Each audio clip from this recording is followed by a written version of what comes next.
Noches, estimados hermanos, damos gloria y honra a nuestro buen Dios, que nos permite una vez más poder compartir su palabra. Confiamos en nuestro Dios, que Él está obrando aún en medio de todo lo que está aconteciendo en nuestro país. Como hemos escuchado en las noticias, en los casos de esta enfermedad causados por este virus, siguen creciendo, se siguen dando más casos en nuestro estado. Pero tenemos que recordar que todo está dentro del plan, del propósito de Dios, porque Dios es soberano. Así que lo que nos resta a nosotros por hacer ante tal situación es mantenernos en la oración, continuar orando, continuar pidiendo que Dios obre en la vida de todos, tanto de los que están enfermos, han sido infectados, como aún de nosotros que aún no hemos sido infectados o no ha llegado a nosotros este virus. Pero tenemos que mantenernos en esa oración, en esa comunión con Dios. El apóstol Pablo escribe, dice que tenemos que interceder o pedir por todos los hombres. Así que es deber nuestro, pues, el mantenernos en oración y interceder por todos, por todo el mundo, por todos aquellos que están pasando momentos difíciles. Pero también dice el apóstol que tenemos que pedir por los que están en eminencia o por los que están gobernando, para que también el Señor obre en ellos y les dé la sabiduría necesaria para que puedan dirigir y tomar las decisiones correctas, acertadas y a tiempo, para que esta enfermedad que está azotando pueda ser controlada y pueda al final ser erradicada. Pidamos también al Señor que Él pueda dar sabiduría a los médicos, a los científicos que están trabajando y están desarrollando el medicamento. Si esa es la voluntad de Dios y esa es la forma como Dios va a obrar la sanidad en el mundo, que este medicamento pueda llevarse a cabo, pueda desarrollarse y pueda llegar a aquellos que lo necesiten. Pero sobre todo, que sea Dios el que ponga su mano poderosa sobre las personas enfermas, no solamente por esta situación del coronavirus, sino por todos aquellos que están pasando enfermedades diversas. Tenemos que confiar en Dios y ponerlos en sus manos para que sea Él el que haga la obra de sanidad y haga la obra de recuperación en la vida de todos y cada uno de los enfermos. Al final o antes de terminar la transmisión, vamos a hacer también una oración de intercesión. Vamos a pedir a Dios por los enfermos, así que si usted tiene alguna petición en cuanto a esto, bueno, póngalo allí en los comentarios para que podamos nosotros orar, repito, antes de concluir la transmisión, podamos orar a Dios pidiendo por todos y cada uno de los que están pasando momentos difíciles debido a la enfermedad. Pero hermanos, queremos saludar también a los hermanos que ya están conectados, están siguiendo la transmisión. Nuestra hermana Wendy Zapata, nuestro hermano Juan Ramírez, mi esposa Amari Leos, nuestra hermana Nayo Pedraza, nuestro hermano Adolfo, Jesús Notario, Otoniel de la Cruz, que ya están siguiendo la transmisión de este día. Gracias, hermanos, por conectarse y poder escuchar la predicación de la palabra de nuestro Dios.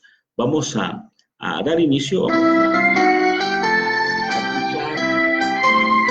este canto y después tenemos un momento de oración.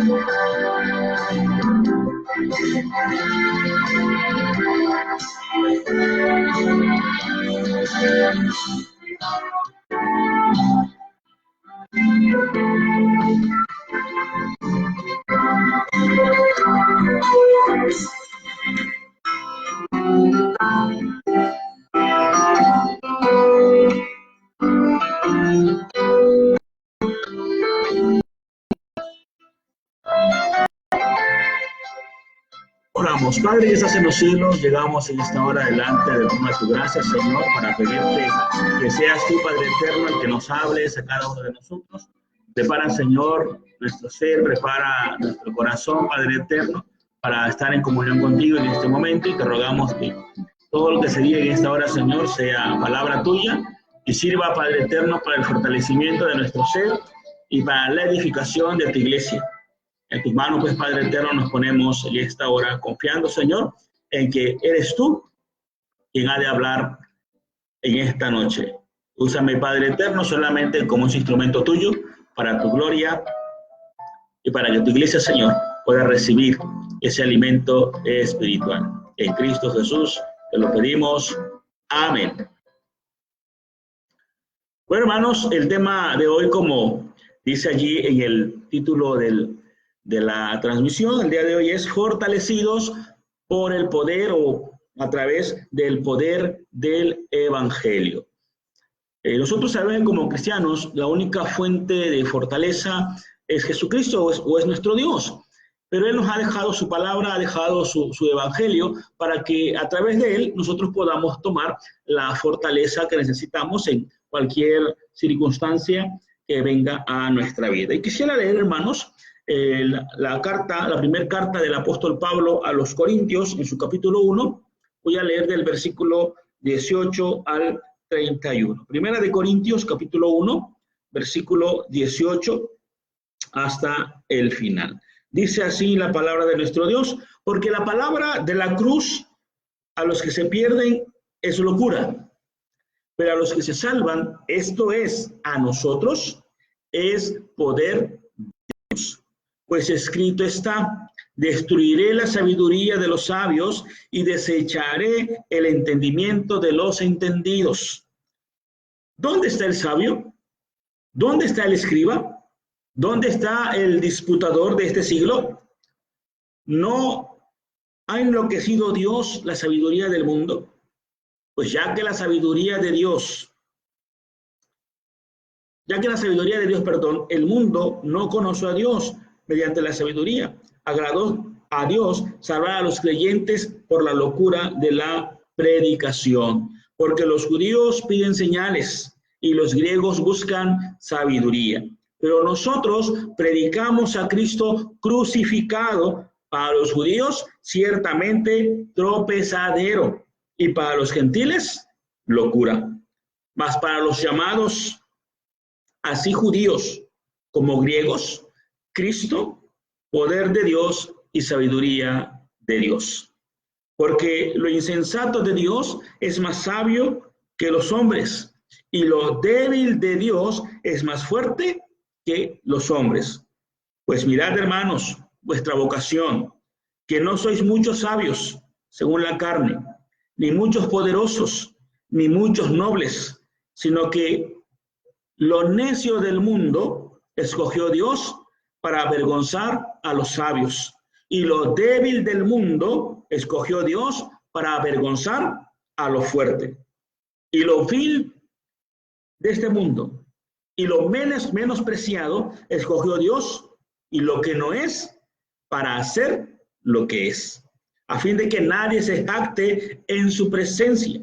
Mas por Él estáis vosotros en Cristo Jesús, el cual nos ha sido hecho por Dios sabiduría, justificación, santificación y redención, para que, como está escrito, el que se gloría, gloríese en el Señor. Amén.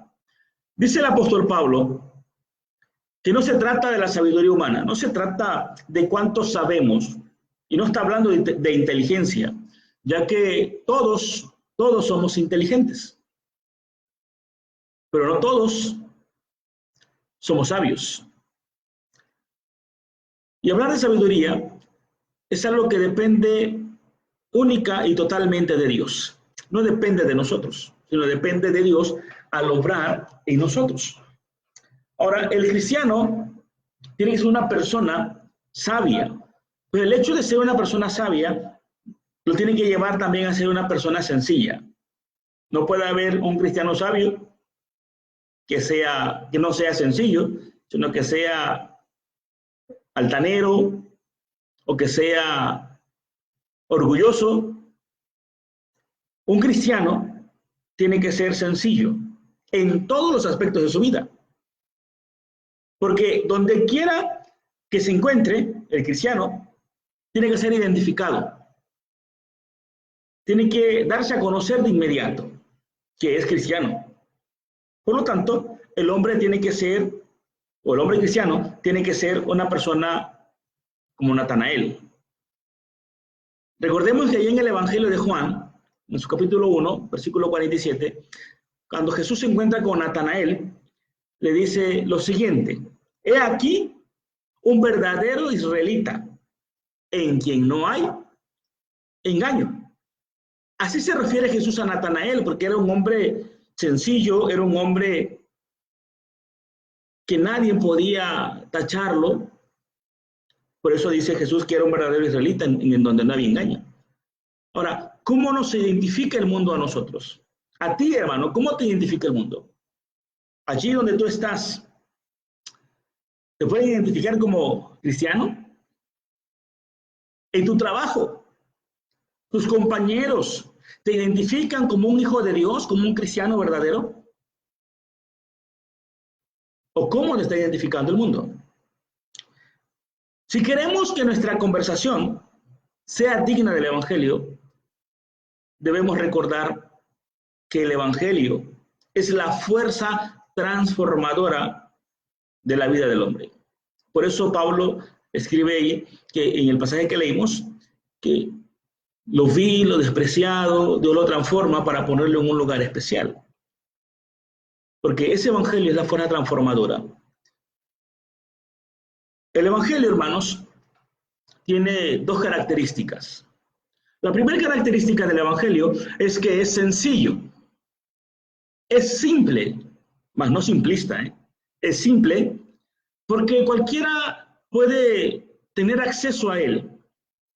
Cualquier persona puede acceder al Evangelio. Cualquier persona puede comprender el Evangelio. La segunda característica del Evangelio es que el Evangelio es fuerte.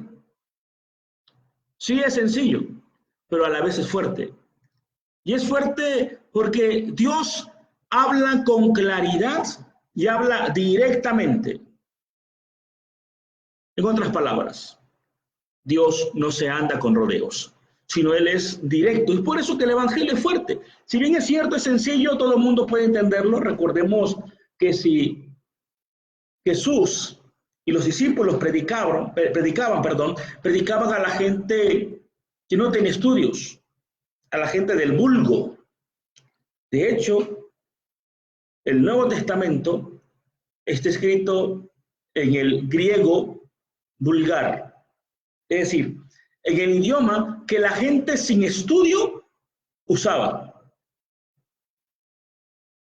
Le predicaba a Jesús y los discípulos a pescadores, a campesinos que no habían ido a la escuela, no estaban preparados. Pero si ellos podían entender el Evangelio, esa gente que no había ido a la escuela podía entender el Evangelio, entonces la gente preparada, la gente estudiada, también iba a poder entender. Es por eso que el Evangelio es sencillo, pero a la vez es fuerte, porque va directo. Y el apóstol Pablo dice en el pasaje que no se trata de su mensaje, no se trata de sus palabras, no se trata de su predicación. Y lo mismo sucede hoy. No se trata de quién se para en el púlpito a predicar, de cierta manera. No se trata si predica el pastor o predica cualquier otro hermano de la iglesia. Porque no son las palabras las que persuaden. No es la sabiduría humana.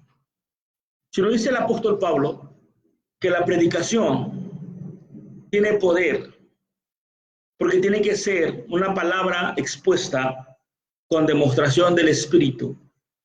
y el Espíritu de Dios. Es la que tiene el poder.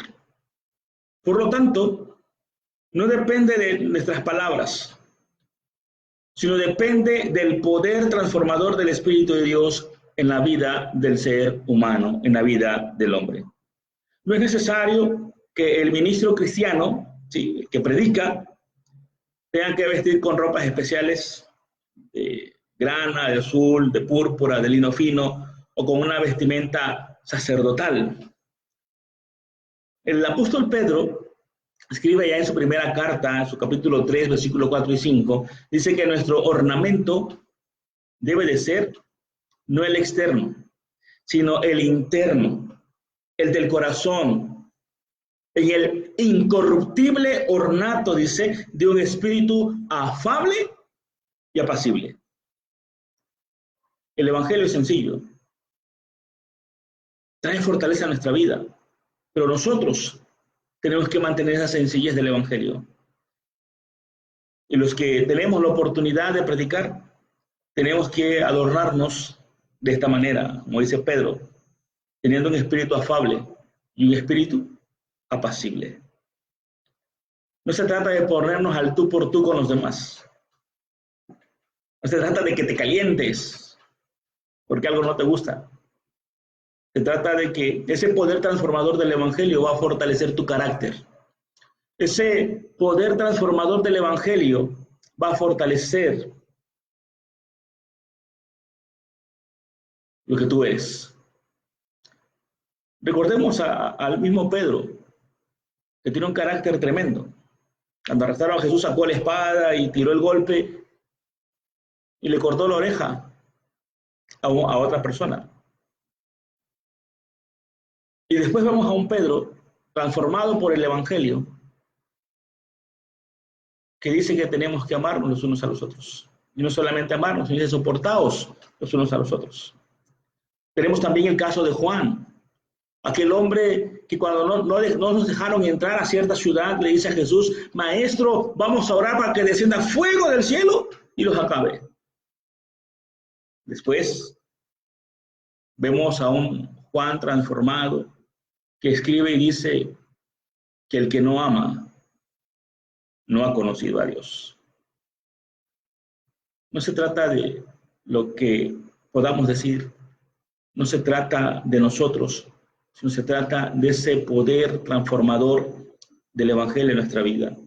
Porque lo que más impacta y lo que más puede sonar no son tus palabras ni mis palabras, sino es nuestro testimonio. Es como la gente nos está identificando y cómo la gente nos ve. Nuestro actuar, nuestro hablar, nuestra forma de vestir inclusive, todo nuestro comportamiento debe tener una sencillez que es verdaderamente el alma de lo que somos. Yo decía al inicio, no puede haber un cristiano altivo, no puede haber un cristiano que cuando discute con su vecino, saca el machete y lo sigue por toda la colonia, por toda la ranchería, ¿no? En el caso de nosotros estamos en la ranchería. No puede haber un cristiano así. Si eso sucede, es porque entonces el evangelio no ha transformado tu vida. No estoy diciendo que no te enojes, puedes enojarte. Y así lo dice la Biblia, lo dice el apóstol. Airaos, enójate, pero no peques.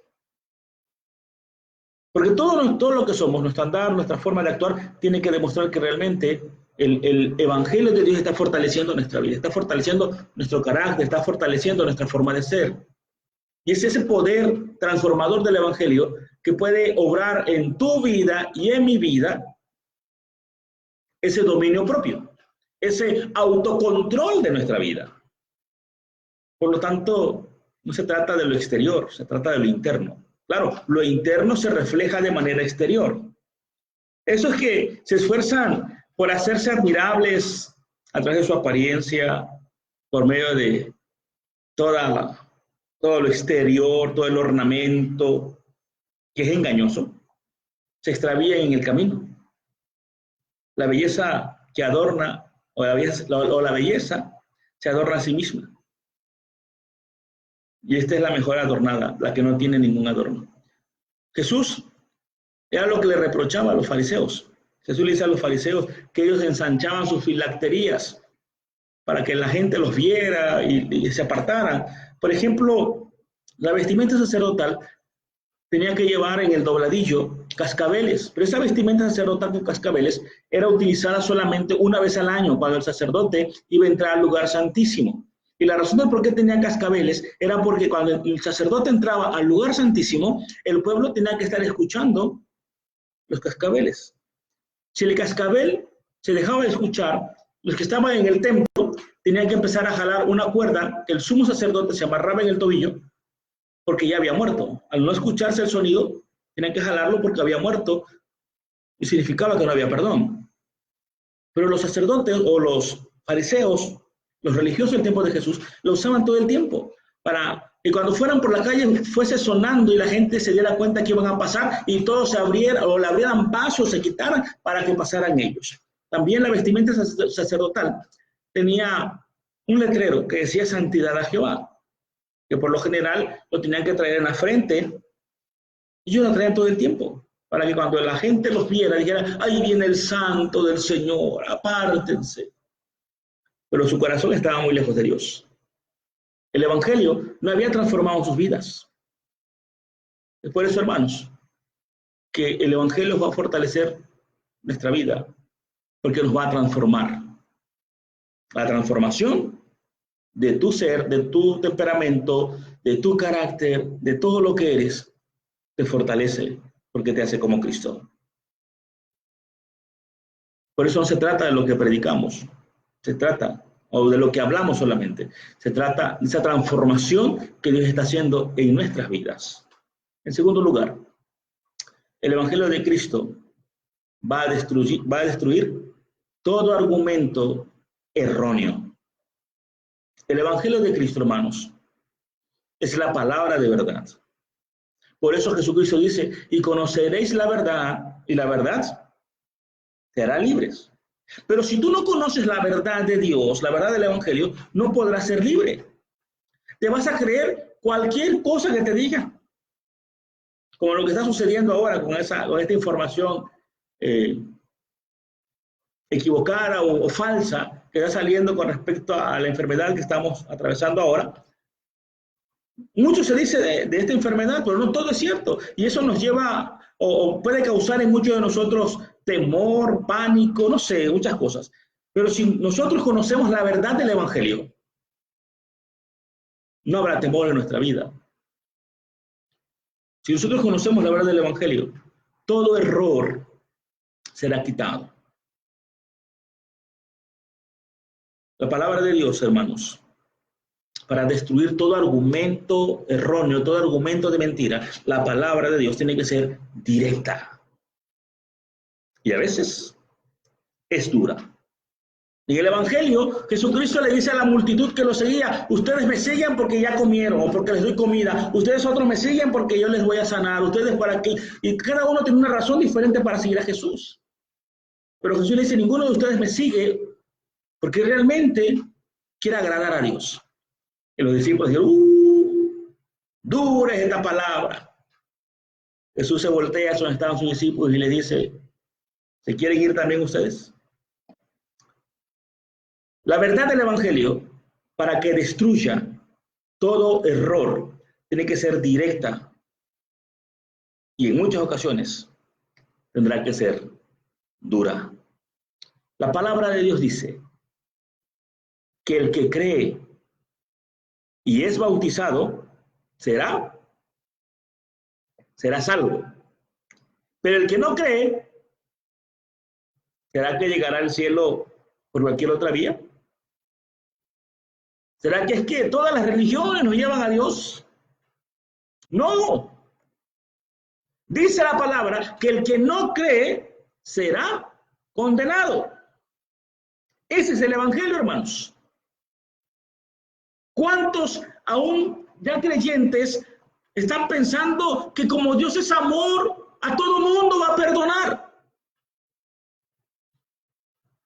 Escucha lo que dice la palabra, no lo digo yo, lo dice la Escritura. que el que cree y es bautizado es salvo, pero el que no cree es condenado. Ustedes pueden percibir la valentía con la cual la palabra de Dios lanza la censura. No pretende que quede rechazado. Dios no quiere que te pierdas. No es de que recházame hoy y busca tu propio camino para que llegues al final a la meta, como todos los demás, con la seguridad de que vas a llegar a la meta. Si lo que dice la palabra será condenado. ¿Acaso no podemos percibir la forma en que lo pone Cristo? La palabra de Dios, hermanos, para que traiga fortaleza o para que el Evangelio fortalezca nuestra vida, tiene que destruir todo argumento del error. Y muchas veces nos vamos a dar de topes, porque la palabra de Dios va a cambiar nuestra mentalidad. El Evangelio tiene que cambiar nuestra mentalidad, tiene que cambiar nuestra perspectiva, porque tiene que transformarnos. Y la transformación es en todos los sentidos. Sí, tiene que transformar nuestra forma de actuar, pero tiene que cambiar también nuestra mentalidad. Algunos, como decía yo la predicación pasada, algunos están siguiendo la enseñanza de los nicolaitas o la enseñanza de Jezabel. No pasa nada, peca, haz lo que quieras, entonces amor. Algunos quieren enseñar de esta manera y dicen, con su permiso, todos están en lo correcto, pueden hacer lo que quieran.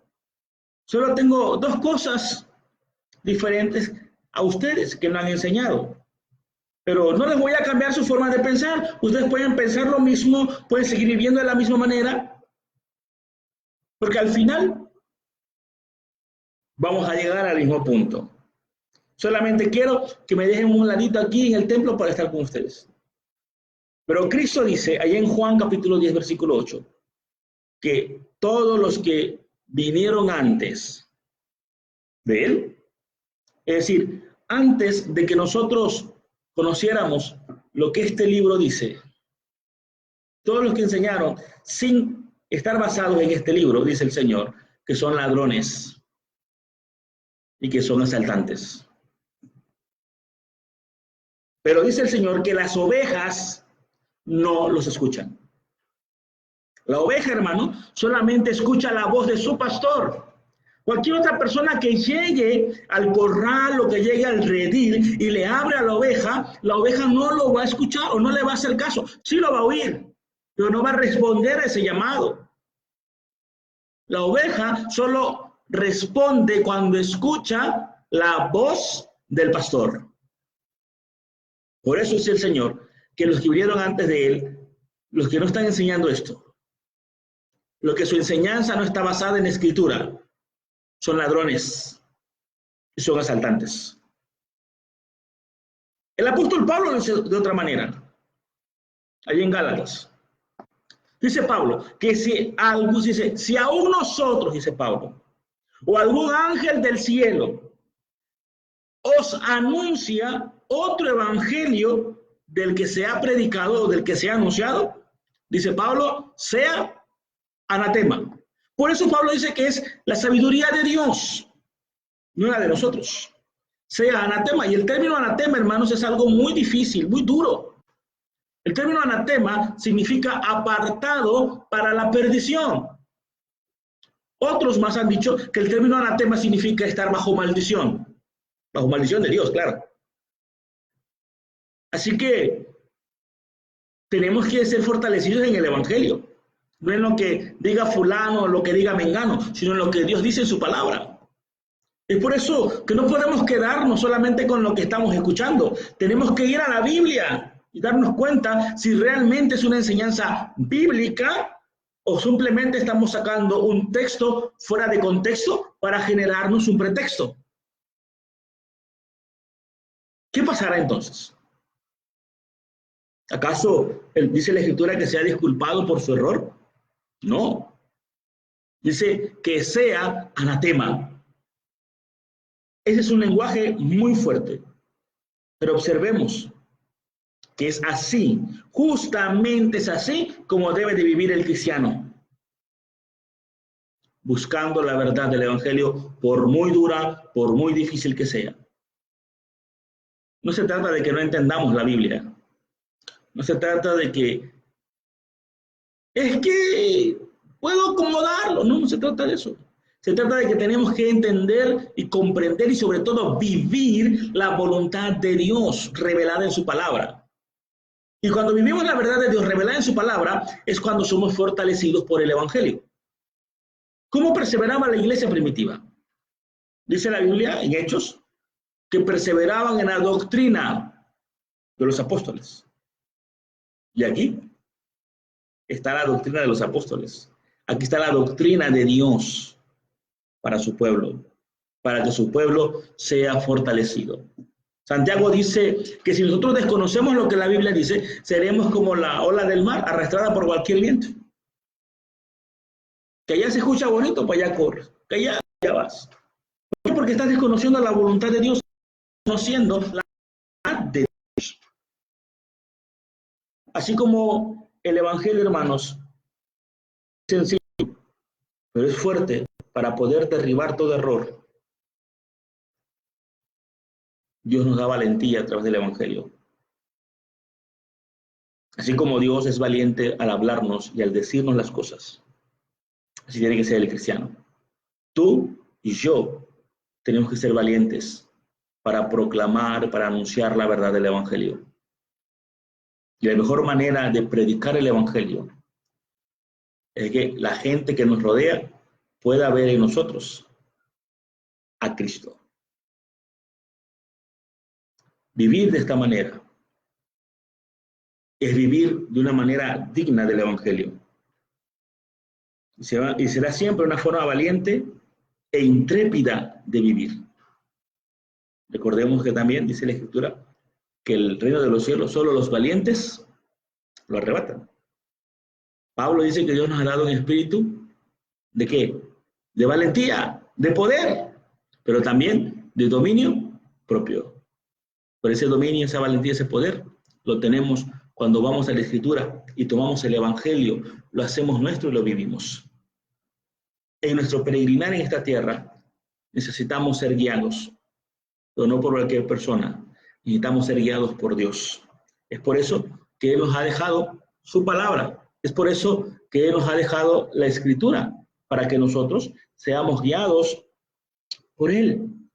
Necesitamos que su luz resplandezca y nos alumbre. Por eso el salmista en el Salmo 119 dice: lámpara es a mis pies tu palabra y lumbrera a mi camino. Porque solamente es la palabra de Dios la que puede guiarnos con su luz en cada paso que demos. La fortaleza de su brazo, el brazo de Dios, es la que nos va a impulsar hacia la victoria cuando estemos peleando la batalla. Y es su sabiduría la que nos va a permitir tomar la decisión correcta para glorificar su santo nombre, pero también para dar testimonio del poder del Evangelio a todas las personas que nos rodean. Somos fortalecidos en el poder del Evangelio cuando nosotros vamos a la Escritura, la tomamos y la hacemos nuestra. En otras palabras, podemos tener el concepto bíblico aquí. Los textos bíblicos de memoria, pero hace falta que esos textos bíblicos los saquemos, bajen a nuestro corazón, para que entonces todo lo que somos pueda dar a conocer a Jesucristo, pueda reflejar a Jesucristo. El Evangelio te fortalece a medida que tú estás escudriñando la palabra. Por eso el apóstol dice que tal vez para muchos es locura, pero para ti y para mí que hemos sido salvados, es ese poder de Dios que nos impulsará a seguir adelante y a poder continuar. Así que, amado hermano, amada hermana, hay que buscar al Señor, mantener nuestra comunión a través del Evangelio, porque solamente allí es donde nosotros somos fortalecidos en el poder del Señor. Vamos a orar, vamos a darle gracias a Dios por este tiempo, pero también vamos a orar por los enfermos. Vamos a revisar si hay alguna petición de oración para poderla incluir en este momento de oración. Bueno, no hay por aquí. Bueno, vamos a orar. El Señor sabe y conoce también nuestra necesidad y sabe quiénes son los que están pasando momentos difíciles por la enfermedad. Vamos a orar. Padre que estás en los cielos, en esta hora llegamos, Señor, delante del trono de tu gracia. Queremos agradecerte, Señor, este tiempo que tú nos has regalado para estar en comunión contigo, para poder meditar en tu palabra. Gracias, Señor, porque tu pueblo ha sido nutrido a través de tu palabra, Señor, y sin lugar a dudas, el poder de tu palabra, el poder del Evangelio, Señor, ha de transformar nuestra vida y nos ha de llevar de gloria en gloria y de triunfo en triunfo. Te rogamos, Padre eterno, también en esta hora, que tú pongas tu mano poderosa sobre cada uno de los enfermos, sobre cada una de las personas, Señor, que están pasando momentos difíciles debido a la enfermedad. Padre eterno, te rogamos, pues, que sea tu mano poderosa sobre ellos y obres tú, Padre eterno, sanidad. Te rogamos, pues, tanto por las personas aquí en nuestro estado, Señor, que están padeciendo por esta enfermedad del coronavirus, que tú pongas tu mano poderosa sobre ellos, Señor, y permitas que puedan ser sanados. Solo tú tienes ese poder, Señor, para obrar sanidades. Pero también te rogamos, Padre, por aquellos que tienen diversas enfermedades, Señor, tú también obres en ellos, que derrames de tu bálsamo sanador, Señor, sobre sus cuerpos y quites, Señor, todo malestar, quites toda enfermedad de ellos. Padre, clamamos a ti, porque tú eres el único Dios que tiene ese poder para hacerlo. No pedimos a ti, o no venimos a ti, Señor, buscando solamente un milagro para creer, sino porque creemos, Padre, que tú eres el Dios real, que tú eres el Dios vivo y verdadero. Esa es la razón, Señor, por la cual nos acercamos en esta noche delante del trono de tu gracia, intercediendo por todos y cada uno de los enfermos. Te pedimos, Padre eterno, que tú obres en la vida de todos tus hijos, de todos nuestros familiares, aún nuestros conocidos, que están pasando por momentos angustiosos por las enfermedades, por diversas enfermedades. Obra tú, Padre eterno, en ellos. Manifiesta tu gracia, manifiesta tu misericordia, Señor, obrando la sanidad. Bendice, pues, a cada uno de tus hijos, a tu iglesia, Señor, no solamente a la iglesia Sinaí, sino a toda tu iglesia, Señor, esa iglesia universal. Bendícela y derrama, Señor, de tu misericordia. En tus manos, pues, Padre eterno, nos ponemos en el nombre de Cristo Jesús. Amén. Amén. Bueno, hermanos, agradecemos el que hayan tomado este tiempo para estar en comunión. Queremos mandar saludos a nuestra hermana Miriam Acosta, a nuestra hermana Karina, hermano Ismael, hermana Lénida, que se estuvieron en contacto con nosotros, el hermano Ever Torres, hermano Florentino, hermana Yibé, Marta, Eder Sánchez, Lorena Zapata, Lupita Rosario, hermano Marcos, Lizzy Morales, Luz Vasconcelos, hermano Manuel, también el presbiterio Grijalvo Sumacinta, la directiva del presbiterio estuvo conectada también viendo esta reflexión, esta hermana Judy Morales, hermana Lali, Manuel Morales, Mari Solís, estuvieron conectados, Pastor Ever también, Marilena, Norma Carlos, María Esther, a todos los que estuvieron conectados, hermanos, Dios me los bendiga. Esperamos que sea de bendición este tiempo. El día de mañana estaremos nuevamente a la misma hora, 8 de la noche, estaremos compartiendo la palabra. Y el día de mañana, hermanos, ya tenemos el tema. El tema es, ¿dónde está el pueblo de Dios? Es una pregunta. ¿Dónde está el pueblo de Dios? Vamos a estar meditando en Primero de Reyes, capítulo 18, del versículo 20 al 40. Así que, si puede usted leerlo en el curso del día o en la noche, de hoy en la noche y mañana, puede usted leer este pasaje. Primero de Reyes, capítulo 18, del 20 al 40. Así que, hermanos, el día de mañana estaremos meditando sobre la pregunta, ¿dónde está el pueblo de Dios? Que el Señor les bendiga.